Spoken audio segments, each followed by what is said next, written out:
తులారాశి. ఈ రాశివారు తాము ఆచరించే కార్యక్రమాల్లో న్యాయబద్ధంగా ప్రవర్తించడానికి ప్రయత్నం చేస్తారు. అలాగే మాట్లాడే తీరు కూడా అందరికీ ఆమోదయోగ్యంగా ఉంటుంది, ఆకర్షణీయంగా ఉంటుంది. ఇతరుల యొక్క సహకారాలు అనుకూలంగా ఉంటాయి. ముఖ్యంగా మీ క్రింద పనిచేసేటువంటి వారి యొక్క సహకారం వలన పనులు సక్రమాలలో పూర్తి చేసుకోవడంతో పాటుగా ఆ పూర్తి చేసినందువలన వచ్చేటువంటి ప్రశంసలను మీరే పొందుతారు. అంటే ఆ కార్యక్రమాలు మీరు సాధించిన కార్యక్రమాల జాబితాలోకి వస్తాయన్నమాట.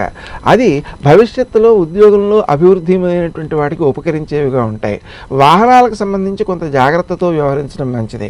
సంతాన స్థానంలో వారు సాధించేటువంటి విజయాలు మీకు ఆనందాన్ని ఇచ్చేవిగాను, అలాగే వారి యొక్క అభివృద్ధి మీకు ఆనందాన్ని ఇస్తూ వారికి ఇచ్చేటువంటి బహుమానాల వలన వారి నుంచి కూడా అనుకూలతలను పొందడానికి కూడా ఉపకరిస్తుంటుంది. శత్రువులను మీరు జయించగలుగుతారు.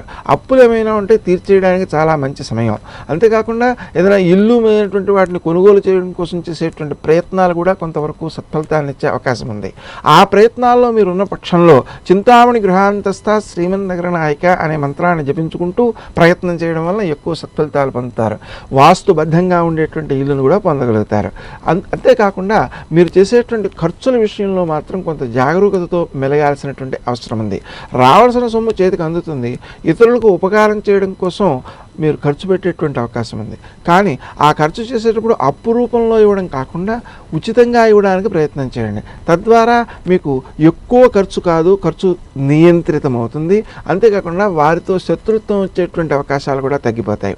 అలాగే దాన ధర్మాలు, మంచి కోసం ఖర్చు పెట్టడం, సత్కార్యాల కోసం ఖర్చు చేయడం, అలాగే సజ్జనులైనటువంటి వారికి సహకరించడం కోసం మంచి పనులలో ప్రోత్సాహాన్ని ఇవ్వడం మొదలైనటువంటి వాటికి అవకాశాలు ఉన్నాయి. అవి మీకు గౌరవాన్ని పెంపొందించేవిగాను, మీ మాట విలువలను పెంపొందించేవిగాను ఉంటాయి. మీ కుటుంబ సభ్యుల మధ్య కూడా మీరు ప్రవర్తించేటువంటి తీరు, వాళ్ళకి అవసరాలు తీర్చడం కోసం ఖర్చు చేసేటువంటి తీరు వారి యొక్క ఆదరాన్ని కూడా మీకు ప్రసాదిస్తూ ఉంటుంది. అందువలన ఆత్మీయుల యొక్క ఆదరంతో మీరు అత్యుత్సాహంతో ప్రవర్తించేటువంటి అవకాశం ఉంది. ఆ విధంగా ఖర్చు చేసేటప్పుడు కూడా నిజంగా అవతల వాళ్ళకి అవసరమా కాదా అనేటువంటి విషయాన్ని కూడా కొంత ఆలోచించుకోవడం తప్పనిసరి.